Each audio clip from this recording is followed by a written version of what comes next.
Hey everybody, it's Jason Blaha here. Once again, it is time for the Q&As, so let's go ahead and get to that first question. Alright.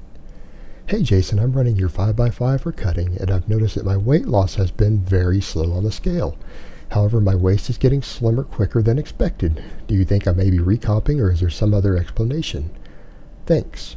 Alright brother, you're running the 5x5 for cutting.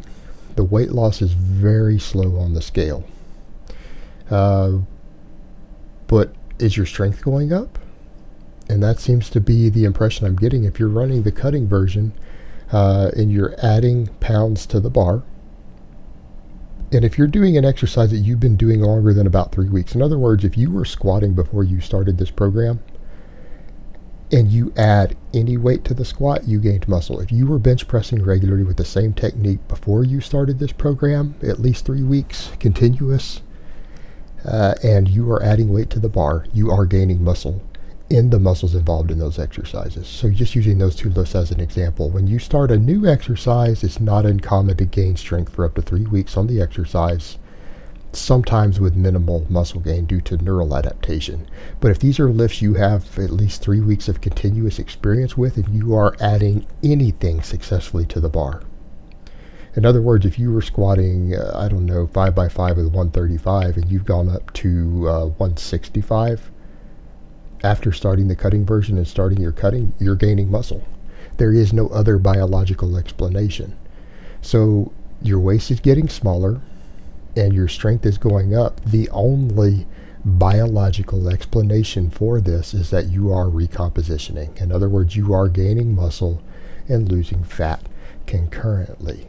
And what I would say to you is enjoy that while it lasts, because it won't last forever. And what I would say is, hey, you're doing great. You're doing fantastic. Keep it up, because you're in a phase to where you're physically capable of recompositioning. You seem to be successfully doing so. You've chosen my program for it, which is a proven program. And it's free, so I'm not like pimping, oh, guys, buy my program. It's a free program. I don't charge money for it. So you're successfully doing that. Congratulations, you're getting the best of both worlds. Enjoy it while you can, milk it out for all that it's worth, because it won't last forever. But keep moving forward. It sounds like you're doing everything right. It sounds like you are doing things right. Keep doing what you're doing as long as it keeps working. All right, next question. Do you think reverse pyramid sets like the one Kinobody advocates is a good way of getting stronger? Basically, you start with the heaviest set doing 4 to 6 reps, then do a set with 10% less weight, 6 to 8 reps, and then one last one with 10% less again, and 8 to 10 reps. Alright, my answer is going to be multifold in nature here. First of all, everything that Kinobody seems to be advocating that I've seen early on from his work seems to just be replicating what Martin Berkham with lean gains did. In other words, all of Kinobody's early work is a complete clone of lean gains. Basically, Kinobody is just ripping off all of Martin Berkham's ideas, period. That's it. That's the entirety of what he suggests, but he doesn't seem to have real legwork in there to go with it. So essentially, if you're paying anything for what Kinobody seems to be recommending, just keep in mind he stole all of it from Martin Berkham. You can go get it for free there. It's not like these are his original ideas. Secondly, we've seen Kinobody bench. I wouldn't be taking a whole lot of advice from him. That's all I'm going to say, unless you want to risk getting hurt, because he's kind of a kid. He's still new to the iron game in a lot of ways. He's still going through a big learning curve. Don't get your advice from kids. I learned that early on in my first decade of lifting. Don't ever get advice from people with the same level of experience that you have. So for me, I don't listen to anyone personally myself who doesn't have at least 20 years of coaching experience. That's my baseline. I'm not interested in what they have to say if they don't have that. All right, just put that in perspective. So that being said, your question becomes, is it a good way to gain strength? Well, is it going to help you gain strength, or is it a good way to gain strength? Those are two different things. Like if someone were to ask me, hey, can I get from Houston to Dallas riding a bicycle? My answer would be yes. Yes, you can. It can be done. Has been done. However, it would be better if you did it in a car, because it'll only be about 4 hours, 4.5 hours if you take a car to get there. Driving a car from Houston to Dallas is a good way to get there. Jumping in an airplane, jumping in a jet is a great way to get there. Riding a bike would be a terrible way to get there, but you will get there, and hey, you'll enjoy the scenery along the way. So that's kind of where we're going. Why would you ever do those? If your goal was strength, if your goal was actual strength, and that was the primary purpose for which you were doing your exercises, if it's not an isolation movement, I wouldn't go over about 5 to 6 reps. All right, I wouldn't go over about 5 to 6 reps. Now, we can debate the merits of base building with 5s versus 3s and all that all day long. But if you're going over 6 reps and your goal is to gain strength as quickly as possible, it's not the best way to do it. Hey, 10 rep sets can get you strong. Absolutely can do it, but why would you focus on that unless you were in a hypertrophy phase of your training and trying to get out of the gym quicker? There's reasons for doing that, but it's not the best way to do it. And doing these reverse pyramid sets, I'm just not a fan of this stuff. I'm not a fan of large gaps in mixed rep ranges on the same exercise in the same workout. It can have its place in concurrent training in the same week, but certainly not in the same workout. I just wouldn't recommend it. You're not going to get strong as fast as you could if you just did straight sets with heavy weight. All right, next question. Would you be as strong as you are right now if you had normal test levels and weren't on TRT? All right, I had to quantify this further because I had to clarify for the person. I also had a long period of physical illness without being able to train, in which I spent 10 months basically in bed and had to learn to walk again.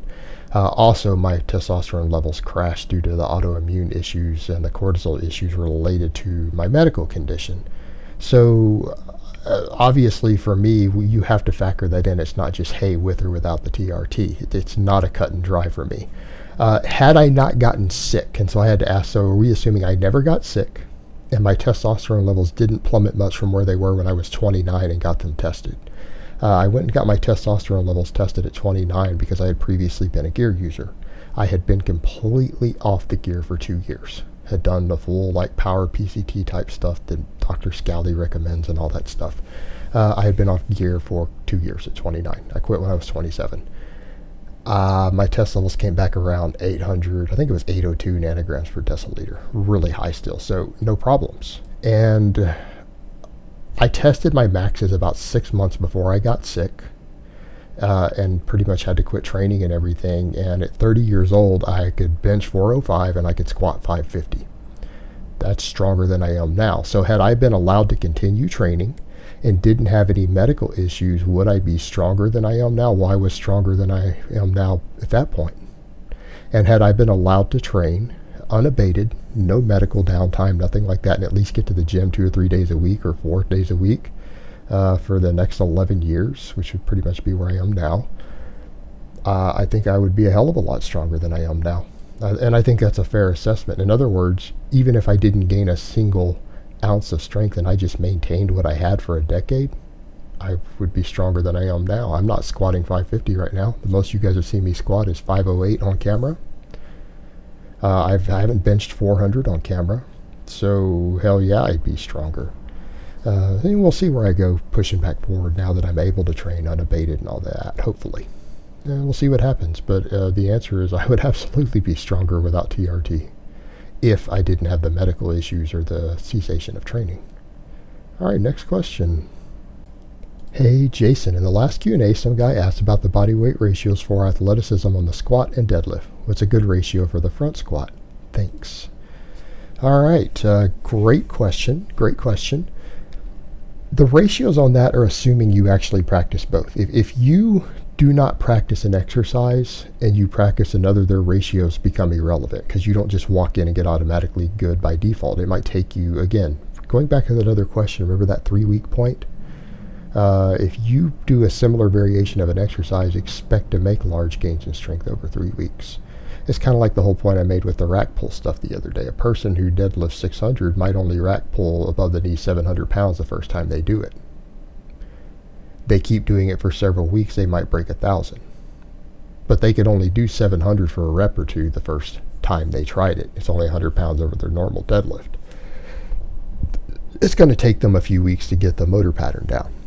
So that being said, the ratios for people who practice both is approximately 85%. Some people it's closer to 80, but the majority seem to be about 85% is what people can front squat versus their back squat. But perspective, you guys watched me on camera relearning the front squat and then switching over to the back squat, and within 1 week I'm already more than 15% higher. So there's a lot of factors there, a lot of factors, but usually factor in 85% and maybe as low as 80%, assuming you actually train both exercises. Alright guys, but that's really all I have to say on that today. I hope it's been informative, and I will talk to you guys next time in part 2.